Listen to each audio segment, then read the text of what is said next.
Welcome back for part 2 of our videos on Netflix's Messiah.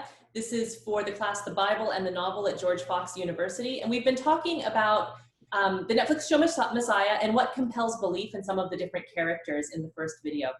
Now we're going to turn our attention to Al-Masih, or Payam Goldsmiri's character. I cannot say his last name today for some reason. Al-Masih's character. But first I want to talk a little bit with you all about the history of Jesus' stories, because this show is participating in an actual genre of story that's been really popular since early middle part of the 19th century.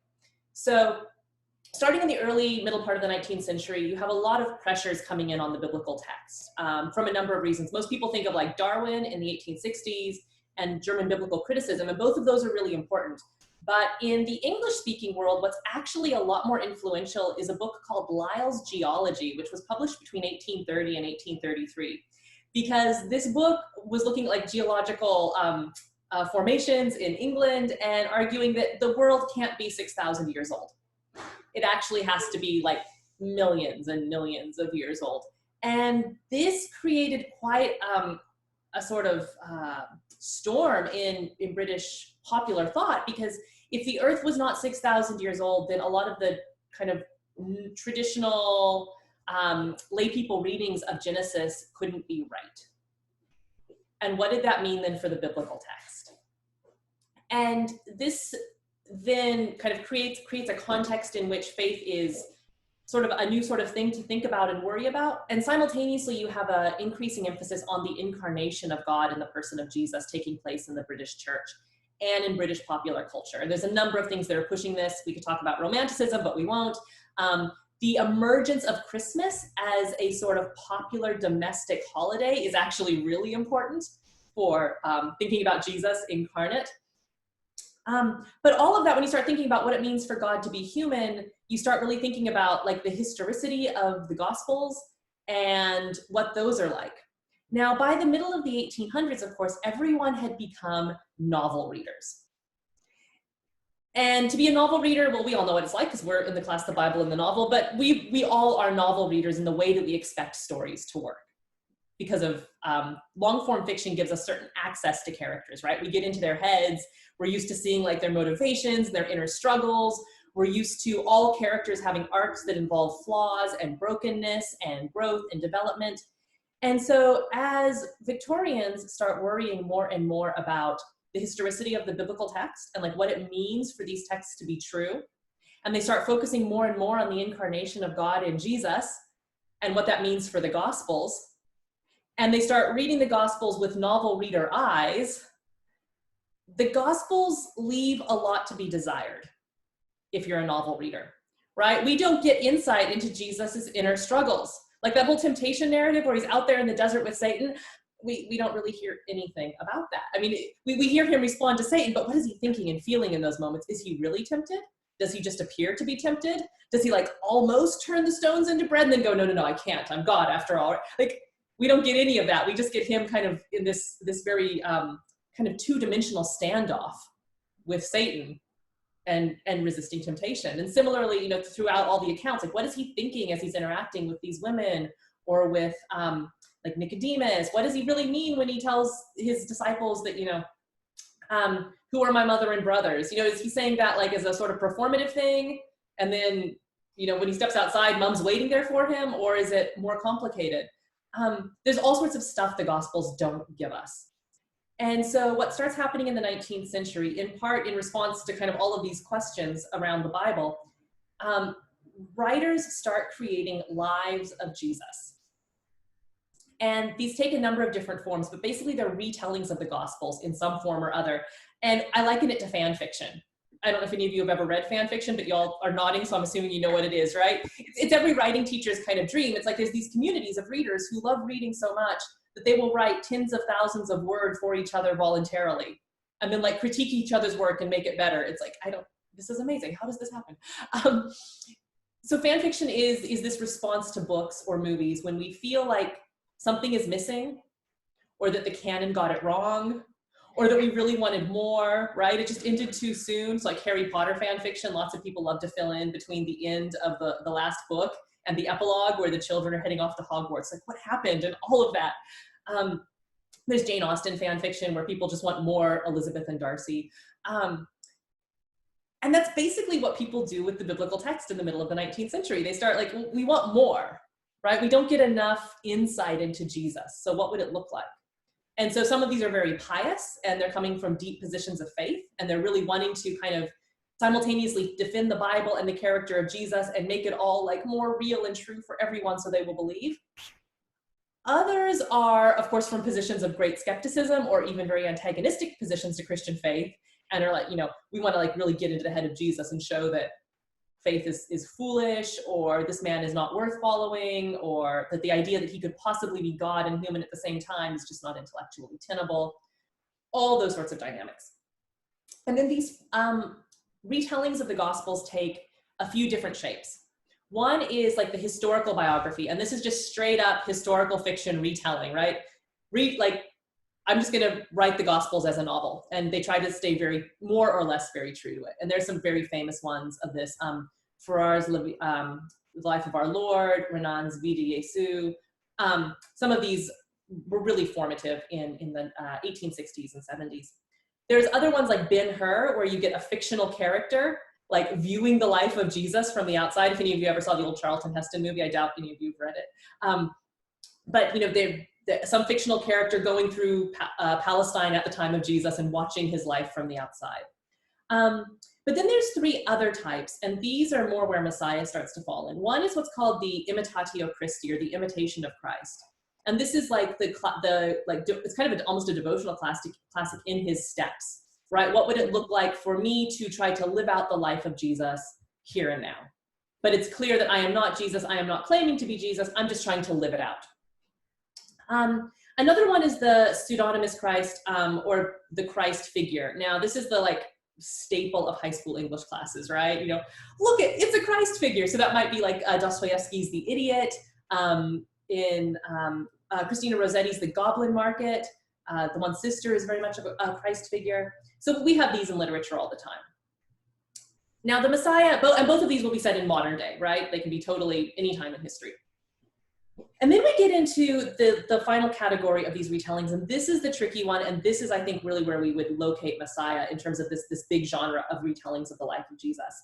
And these are the transformations of Jesus, or Jesus redivivis, okay? These are like Jesus has somehow been re-enlivened and put into the modern world. Maybe it's a second coming, or it's like a reappearance. So Christ in Flanders by Balzac is one famous one of these. If any of you as kids ever read Father Joseph Crisone's Joshua series, they would be these. They're not quite Aslan and Narnia. Aslan and Narnia, it puts us in a funny sort of situation, right? It's kind of a Christ figure, but it's almost a Jesus redivivus, right? It's almost a Jesus, real Jesus in just a different life and time. Mm-hmm.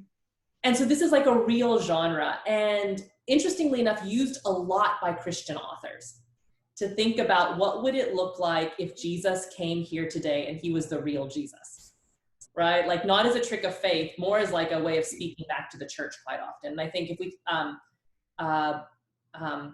Christ in Flanders definitely does this.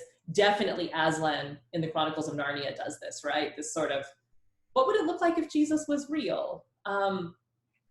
And the Joseph series by Father Brisoni definitely does that. I'm trying to think of other examples you guys might be familiar with. I can tell you all about Victorian ones, but I guarantee you've not read them. So I would say that this Messiah show fits into that category of like, what if Jesus really came back? But the question is that Netflix seems to be asking us even more than what would it look like, although that is very, I think, much a part of it. What would his teachings look and sound like? The other question that goes along with this is like, how do you know it's Jesus in the first place, right? Which then also has us ask the question, and this is what these tales always do, is they kind of retell the Gospels as they do that, right?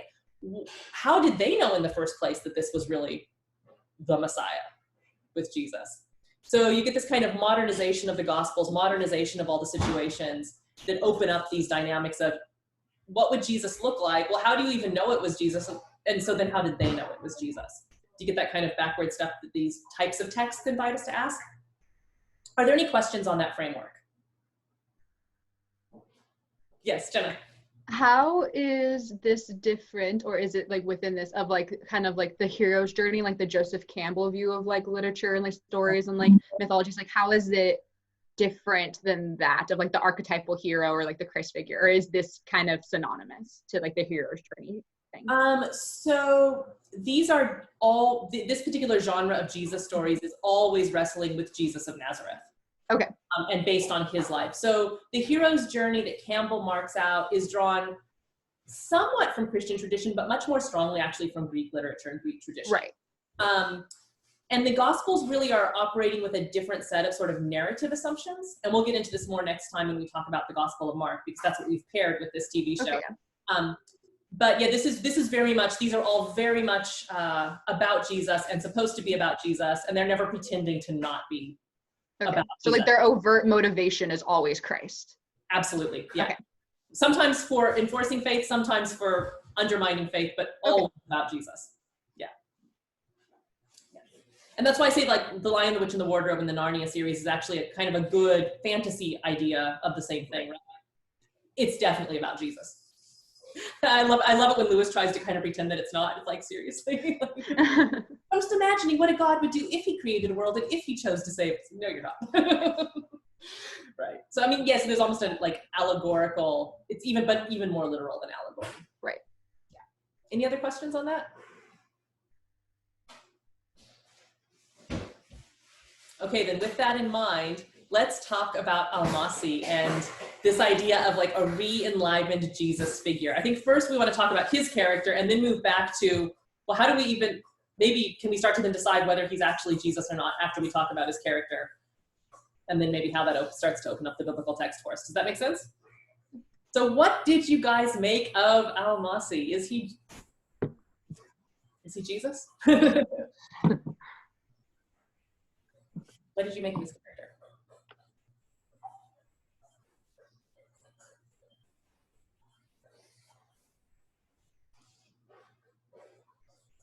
Did you like him? Let's start there.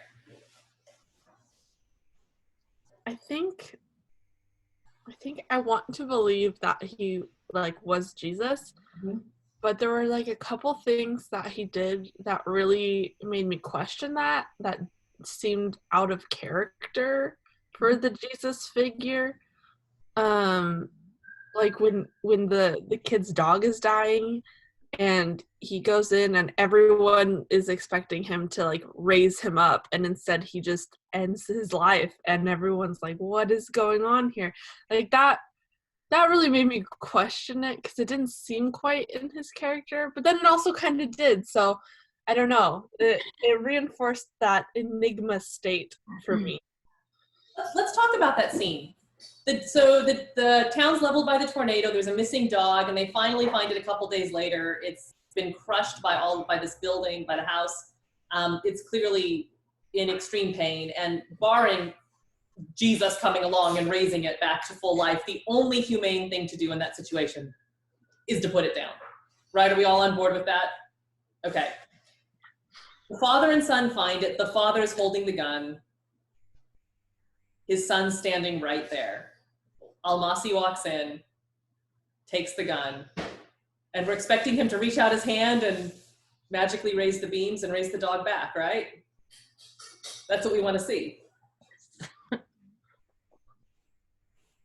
I kind of like that it didn't happen. Not that I want to see dogs die. So like if that snippet was taken out of context, that sounds terrible. But I like the idea of like, oh, he took on the duty of doing this act like away from the father and the son, and like that's kind of like a mercy and like a grace within itself, and that I think that's much more realistic to how like life is of like, oh, it's not always a Jesus, like the hand of God comes into a situation and makes it all better and everything's okay, but you can kind of put a burden onto God in some sense or onto Christ and like live through your suffering. And so I think that like it did a good job. Like I would have almost been upset if it happened because it would have been too cliche of like, oh, of course Jesus came in and fixed it, but I like that he didn't, but he did in like a different way.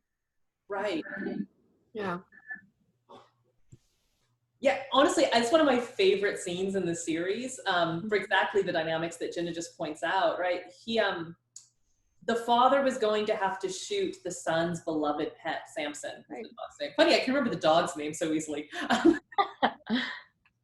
And you think about this, if you watch your dad shoot your dog, even though you know it's like the best thing, like to look in your son's eyes, to know you're the one that's just been unable to solve the problem, always gonna, that's gonna be a formative moment in your son's life, right? Watching you shoot his pet. As a parent, you feel so powerless in those moments. There is like nothing you can do, and yet you have to act in this like responsible, humane way. That's a horrible moment for any parent. And I actually think that's one of these great moments of like where we see a model of atonement, as Jenna points out, like taking Al-Masih's character takes that horrible situation onto himself and does what we all know is the right thing, right? Jesus never raises a single animal from the dead in the Gospels, right? But we think about our animals like as people, so of course you have to. But he doesn't. He does what we all know is the right thing to do and the humane thing to do, but in doing that, he takes the burden of that from the Father and takes it onto himself. And it also becomes this fabulous moment then of revealing the public expectations around Jesus, right? That's not what Jesus is supposed to do. Is it? What is Jesus supposed to do? And I think this of course gets us then into the Gospels in some really profound ways, because so often that's exactly what the crowds were saying, right? Like, is that what the Messiah was supposed to do? I don't think it was supposed to look, he's supposed to do it this way. Even Peter sometimes gets in Jesus's face, like when Jesus tells him, we're going to go to Jerusalem, I'm going to die. And Peter's like, no, you're not. Not the way it's going to happen.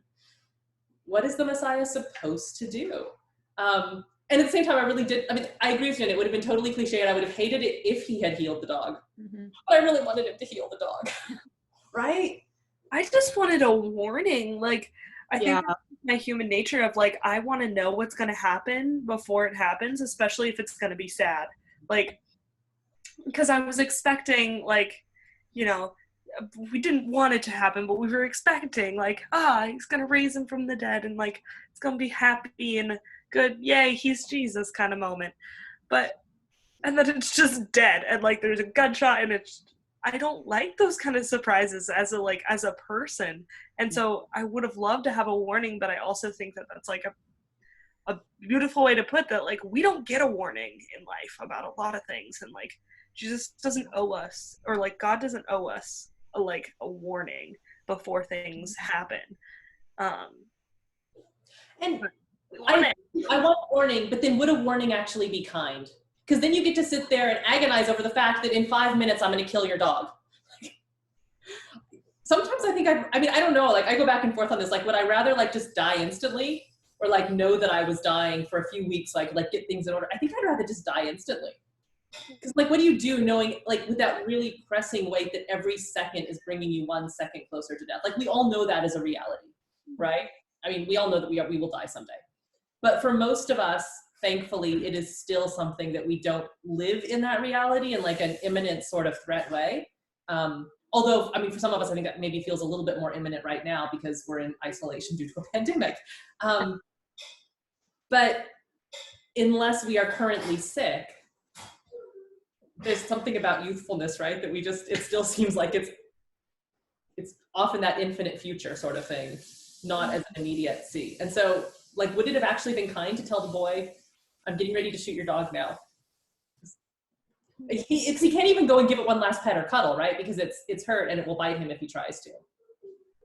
So is that, I agree with you. I kind of want the warning, but do I really? I don't know. I think though that the boy is prepared that the dog is going to die either because of its injuries or because his father's going to shoot it. So he's prepared in some sense. And so if you're prepping that, like, oh, your father is going to kill your animal, and then, oh, all of a sudden your father doesn't have to, and your anger can be deflected onto somebody else, it's kind of relieving in a sense. And I think if Al-Masih is representing here like a God or like a Christ figure, like being upset with God, I think God can handle that. But like having a conflict, like a child-parent conflict, can be really detrimental for like your relationship. And so I think the child is prepared, and then what he's prepared for doesn't happen, and that's kind of a good thing. Yeah. Oh, sorry. I think like maybe not that I wanted a warning, but like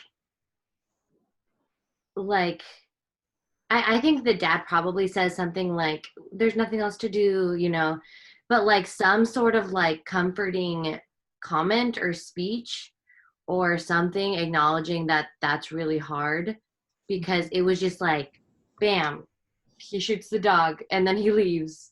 And there was like no like acknowledgement of how the son might be feeling, or like, I don't know, like that's what I would, of course, I don't know, expectations are weird, but that's what I would expect of like Jesus. So yeah, I think maybe not a warning, but like just like some like relational connectedness in some sort of way with that pain. So that's a really good point. And I think it ties into Jenna's point about the anger, right? That that not only does Al-Masih take the responsibility for shooting the dog onto himself, he also then can become a site for the child's anger rather than the father being the site for anger, right? You remember when we talked about Abraham and Isaac going up Mount Moriah to be sacrificed? I think I mentioned in class that one of the midrashes talks about Abraham like kind of abusing Isaac on the way up, like, I never wanted you and you were a terrible son and all this. And then afterward giving the explanation that I did this because I thought it better that you hate me than hate God. Mm. And so kind of an inversion of that, right? Like that, no, God is actually able to take our anger.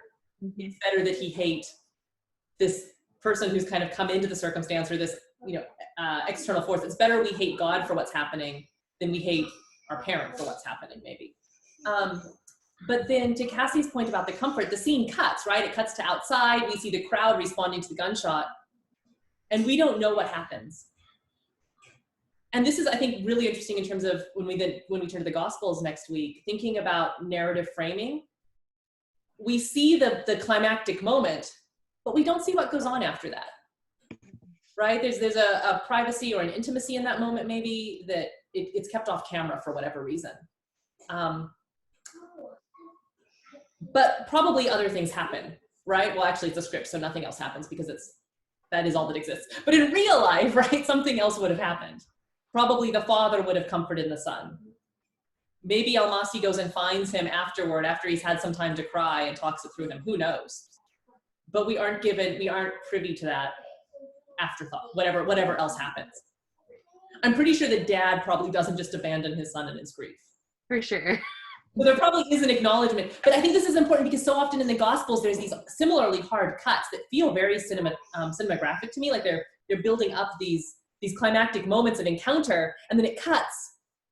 It's like, why didn't Jesus do this or that, or why did this? Well, you don't know what happens between that pericope and the next moment, right? There could have been all sorts of things that went on that we just don't see. So I agree with you. Like, I want the boy's pain to be acknowledged, but the fact we don't see it on camera doesn't mean it didn't happen. Mm-hmm. From someone. And his dad was now in a position to comfort him in a way he hadn't been in a position if he'd been the one that pulled the trigger, probably. Mm-hmm. So I think it's a great little scene and a complicated scene, and cuts at our expectations in some pretty deep ways. Mm-hmm. But it's still not, I mean, okay, so that's one thing. We would have liked to have seen him, pull the God card and make everything better, but he didn't. And we're kind of thankful as story viewers because it feels more real. What about some other areas where you were like intrigued by his character, or thought it was great, or thought it was bad, or were wrestling with this character of Al-Masih? One of the things that I was wondering about was in some situations he was able to heal people, or maybe that was a sleight of hand and a trick, but I don't know, because with like the bullet wound in the kid at the beginning, or what else did he heal? I can't remember. There was a few instances when he healed, right? Well, he ended up not healing the girl who was sick with cancer. Yeah, that was the thing that I was thinking was, so he was able to heal the guy with the bullet wound, and then at the very end he raised two people from the dead. Mm-hmm. So assuming that those things were true and did happen, why didn't he heal the little girl with cancer? And if this character is supposed to represent Jesus, then does God owe healing to us? And why does he not heal some people when he does others?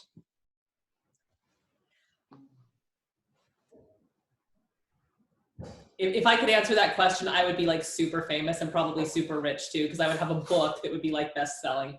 But I mean, that's the problem of, in some ways, that's one iteration of the problem of evil. Mm-hmm. Why does God heal some people and not others? Mm-hmm. I wonder, and I'm just like trying this out, so if this argument comes out like terrible, we'll just pretend like I didn't say it. But I wonder if in those other instances of healing, he heals because there's no other option for like health unless that healing happens. And I think for in the aspect of the young girl, the mother like kind of pseudo kidnapped her and took her away from treatments that could have been life-saving. And so it's this like thing of like, well, like actually there was like a life-giving option that the child was then taken away from. So like, who's the burden of responsibility on Al-Masih for not doing the saving, or the mother for like not continuing life-saving treatments? Does that make sense? And so it's like, oh, did God not save her because someone else took the opportunity for being saved away from the child? Which like, that's not fair to the child. Like the child shouldn't suffer for the mom's decisions, but I don't know how much that's like God's fault for somebody not continuing treatment. Yeah.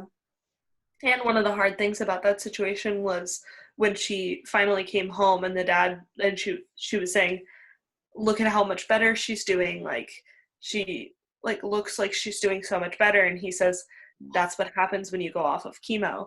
Yeah. And that's like the heart-wrenching truth of like, how watching a child go through cancer probably is as a parent. I mean, I've obviously not had to go through that situation, and I'm very thankful that, and I hope that it won't ever happen, but it's still like the truth. And that I can't imagine being the mother in that situation too, because if she believed truly that this was a new coming of another savior, that if I wouldn't take my child to go be healed, if that was seen as an option.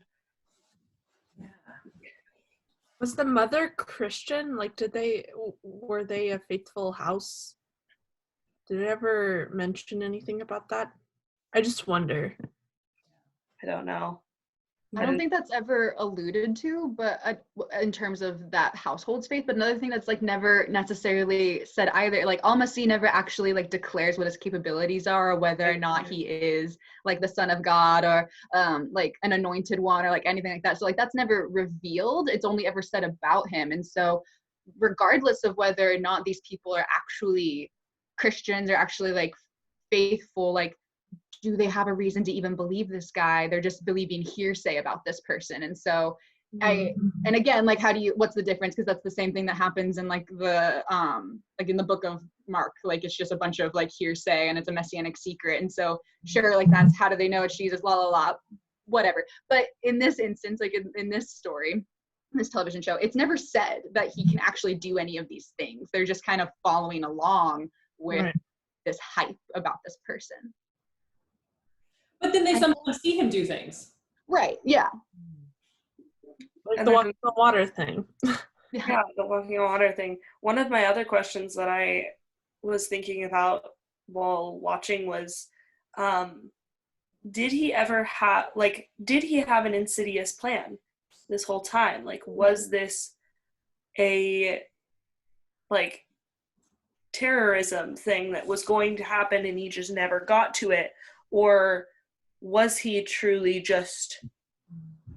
was he sick? Was he mentally ill and did not know, like, and was trying his best with what he was doing? Or was he misdiagnosed and he actually was able to do all of these things and it wasn't just sleight of hand and illusions? Like, because there's 3 different versions of who this person could be. It's somebody who's truly a called person, somebody who's just severely mentally ill and somebody who is a terrorist with a big plot that this FBI and CIA are trying to figure out before him, but does he even have a plot? Like, what is it?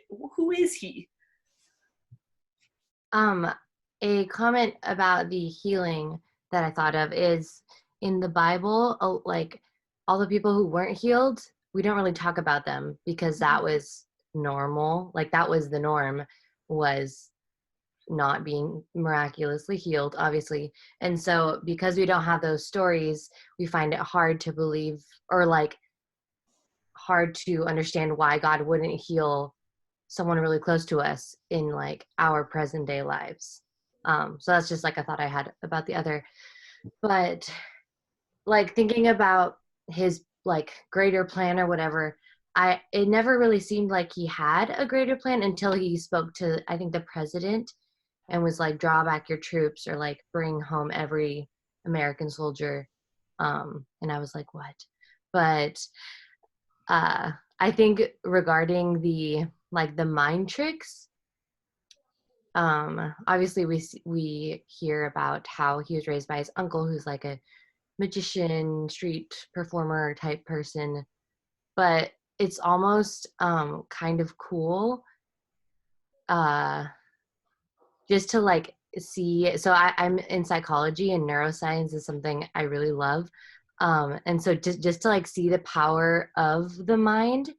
And every time, like like a lot of times that I remember, Gulshiri asked the person like if they believe it, because that's like a big factor, is if you actually believe it, then that's going to alter your perception of reality, and to possibly even like your physical state of like different problems you might have. But I just thought that was really interesting. And like I kind of liked not knowing that it was miraculous, because I was like, wow, our minds and brains have so much power over our bodies, and that's really cool. I don't know. Yeah. Well, it brings us into that dynamic of belief, right? Where we actually have to think for ourselves, do I, as the viewer, believe this? I have just seen him walk across the mall, the reflecting pool on the National Mall. Like, he is walking on water. Do I believe that? And okay, even if I believe it, do I believe it enough to believe that he must then be somehow, some sort of anointed one, somehow miraculously or supernaturally empowered by God, right? Or do I think no, it just has to be an illusion, because that is an impossibility. Like, God doesn't intervene in our world in that way anymore or ever, depending on your kind of background. What does it take to compel belief? Because on the one hand, you're totally right, Cassie, about like the way that what we believe shapes how we see reality. On the other hand, like there's also a reality that we are perceiving, right? On some level, like either he walked on water or he didn't, and it was a trick. It can't be both simultaneously. Like, can it? Maybe I'm wrong. No, I don't think so. I think you're right. But I was watching this show with my brother, and he's like tries to figure out things, or just like is like skeptical, but like in like a good way, kind of. And he also like has watched several magicians, like YouTube videos, or just like videos about magicians. And there was like one who did like, people perceived that this magician walked on water. Yeah. And so watching this with him, I was like, oh no, is it real? Probably not, then. I don't know, but yeah. So in that case, okay, so then if we say that no, it wasn't real, he's tricking people. Okay. Wait, what? I'm confused. Yes. Well, I mean, like, so yeah, that's a total possibility. Yeah. They know, like, he's tricking people. It's an intentional trick, or an intentional trick because he's severely mentally ill. And so he thinks he needs to do this trick, and he has the power to do it. And he misunderstands his training as a street performer as divine empowerment. Right? But the point is, that's still a trick. right? It's still not, he's not actually divinely empowered. He's just misinterpreting entirely his scenario to think that he is divinely empowered because his uncle taught him tricks. Mm-hmm. So that takes care of the walking on water one. What are some other places that you had some questions about him?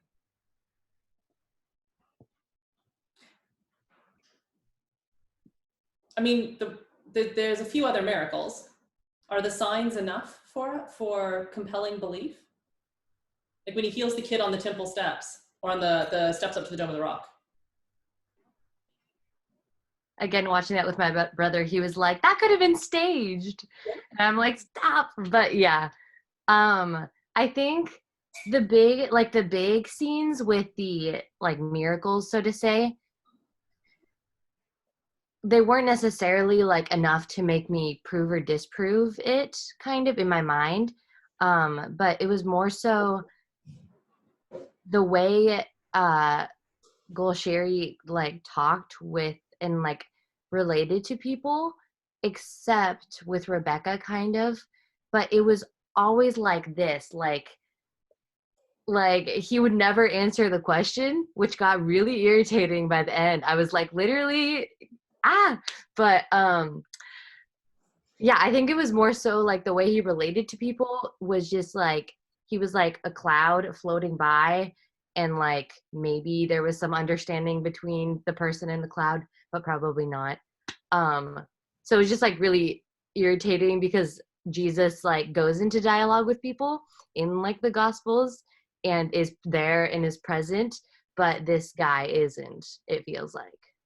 Well, in some of the Gospels, it's That's dialogue, and in some of the, because like especially like if we're going through like Mark, a lot of the parables just like go right over the disciples' heads, and they're like considered like the dense disciples, and that are like the dumb disciples because they don't get it, and it's not. Whereas like in Matthew and Luke, parables are explained when the disciples are confused, and so it depends on your representation of like the gospel. In that, but I have so a question on like, oh, is it real? Is it true? Do we believe it? Like all of those things. If let's say the acts are tricks, but they get people to like believe in something or to have hope or to act in a certain way, doesn't matter if it's real or not, is like my question. Like if someone is, let's say he is a street performer and he's doing all this stuff, but it's helping people and it's bringing people together and it's like thought-provoking and it's helpful and there's a community and like all of that, doesn't matter whether or not it's divine if people believe it's divine. And like, does it need to be if it's actually getting results? I think I remember this quote. I don't remember who said it. I wrote it down though, and it says, "It doesn't matter if he's real, he's good." Mm-hmm. And so I kind of like, obviously it matters what his motivation is, in the end. But yeah, I was thinking that too. I was like, does it matter if he's real? Like, I don't know. So one of the things that's starting to come up here is we need to maybe put some pressure on is the definition of what does it mean to be real, right? Because if there's a scientific explanation for how someone manages something, that doesn't mean it didn't happen in reality, right? There's a difference between like, if there's, you know, like a scientific explanation for how he walks on water, well, he still walked on water. That's different than an illusion where your eyes are tricked into thinking that he walked on water. Right? So I guess one of the things we want to maybe put some pressure on is the idea of what does it mean for him to be real? The other question I think that Jenna's question gets us at is the performance of signs and miracles. Is it about doing the impossible to validate one's divinity, or is it about doing the impossible but because it's a recognized sign that will somehow mark your role in the story for a community of pre-existing faith? Because I'm thinking about the other thing about like cryptic conversations. You hit on the synoptic gospels, Jenna, but like the Gospel of John, could Jesus be any more like obnoxiously cryptic in some of those conversations? Oh no, not at all. It's the worst. Right, but then, and when we look at the signs in John, because John's gospel is heavily organized around different messianic signs, right? The point is the signs are so that you might believe, but not because, wow, that was like such an impressive parlor trick that we can't explain. It's because they participate in this larger network of symbolic action that were representative for Israel. Mm-hmm. So one of the questions too is like, what is the point of the miraculous in the first place? Like, why do we have that? Why do we need that? And is it not miraculous because we now have a scientific explanation for it? What does it mean for something to be a miracle? Well, it's super dependent even on like our like modern like zeitgeist of how we use the word miracle, because someone says a baby is born or like it's a miracle, like okay, well it's also like a very like scientific like procedure. It's a medical thing. Like it's not like, yeah, life is a miracle, I guess, but also like a baby being born is like a happenstance of life. Like, and maybe if it was like a struggle to get pregnant, but like, or people are like, oh wow, like they got in a car crash and didn't die, it's a miracle. Like, okay, is that on the same level of like giving birth? Like, I don't know. And so it depends. Like, we use the word miracle to mean things that happened that we're excited about in some sense. Maybe that's a jaded way of using the word miracle, but like it's not always like, oh, miracle means unexplainable thing. Like we don't always use it in that way. Yeah, and historically we've used it too for things that maybe now we wouldn't use it for. I'm thinking especially in the medical, like in medical situations, you know, like miraculous healings that then, you know, later on you might say, oh, well, it was because of, that they didn't know, but they gave them this tea and it had some sort of like curative powers. Or, you know, like as we get more scientific knowledge, things that used to be like, I don't know, it just worked. We now see like, oh, no, there's like a biological explanation for why this happened. And of course, the funny thing in Christian discourse, if you like watch like Discovery Channel shows on the Bible, which can be quite comical sometimes, the ability to explain apparently miraculous things in the Hebrew Bible is like a means by which people try to justify the truthfulness of the Hebrew Bible, right? So if we can come up with a scientific explanation for how the Red Sea was parted, that will prove that the text is telling the truth. Right. So for that situation, it's like, no, we want the science to undermine the miraculous to validate the text. For sure. But now it seems like on the other side of it, watching Messiah, we're saying, no, if we can explain it through science to validate the text and the experience, therefore it's not a miracle, which now undermines Al-Masih. Are you following that? Yeah. So which is it? It depends on who your audience is and like what you're trying to convince the audience of. Because I think in the Hebrew Bible, what they're trying to convince of is like these historical, like treating the Hebrew Bible as a strictly historical text, whatever that means. And then trying to explain like, no, like the sun really did stand still or whatever happens in Joshua. And like, no, like the Red Sea did part. And like, yes, like the earth was made like in 6 days, like all of that. Like you're trying to explain to a secular audience how something that seems miraculous isn't actually, and it's just truthful, whatever that means. And then I think the reverse is happening where you don't want it to not be divine in the sense of like Messiah thing. So I think the motivations are different and like what your outcome is different. Okay. So if Jesus is the one doing the thing, we don't want it to be scientifically explainable because that seems to undermine his divinity. Maybe that's what I was saying. I don't know. I'll have to mull that over. Well, I mean, I'm interested in this too because like personally, like, I'm trying to figure out like, what do I think? Like, do I want Jesus's miracles to be scientifically explainable or not? I wouldn't mind it. I don't know. Maybe that's weird to say. Like, I think I don't want them to be scientifically explained.